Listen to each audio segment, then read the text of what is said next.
তো আর বাটি নিলাম না, কারণ আর বাটি মানে ধুতে পারছি না আমি। বাবা খুব ঠান্ডা লাগছে।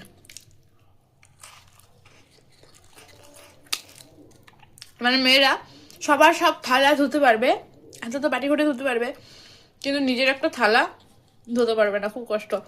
যেরকম ছেলেকে খাওয়াই, ছেলের থালাতে ভাত নিয়ে খেয়ে নিই, বা কোনো কোনো দিন আবার ওরই ভাত বাঁচে, সেটা খেয়ে নিই, আর একটু ভাত নিয়ে একটু তরকারি নিয়ে খেয়ে নিই, ওরকমটা করি।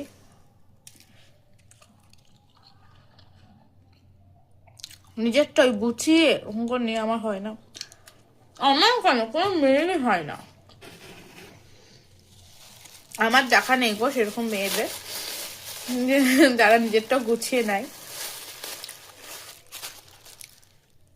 আমি সকাল থেকে ভেবেছিলাম ব্লগ করব, কিন্তু একটানা কাজ করিনি, এক এক সময় এক একটা কাজ করেছি। যে স্কুল যাওয়ার আগে আমি ঘরটা ঝাড় দিয়ে মুছে গিয়েছিলাম, পরে স্নান করেছি।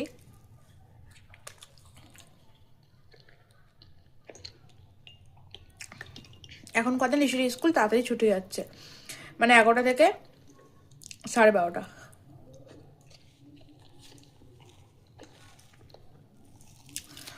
এরকম পাউরুটি খেতে কার ভালো লাগে কমেন্ট করো।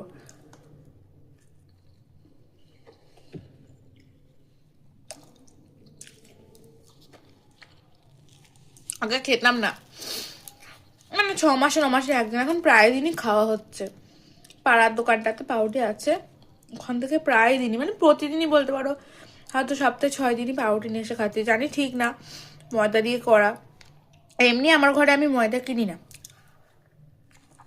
আমার লুচি বানালেও আমি আটা দিয়ে করে, কিন্তু এবার পাউরুটি আমি আটার কোথায় পাবো? পাউরুটি তো ময়দা দিয়েই পাবো, হয়তো পাবো ভালো, সেগুলো হয়তো দাম বেশি, তো সেগুলো এসব দোকানে পাওয়া যাবে না।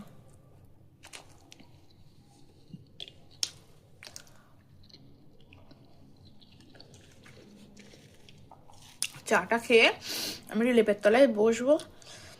তো আজকে ভেবেছি সেরকম কিচ্ছু রান্না করব না, ভাত করব, একটু আলু ফুলকপি তরকারি আছে, আর ভেবেছি একটু আলু সেদ্ধ দেবো, ডিম ভাজবো, এসব করবো।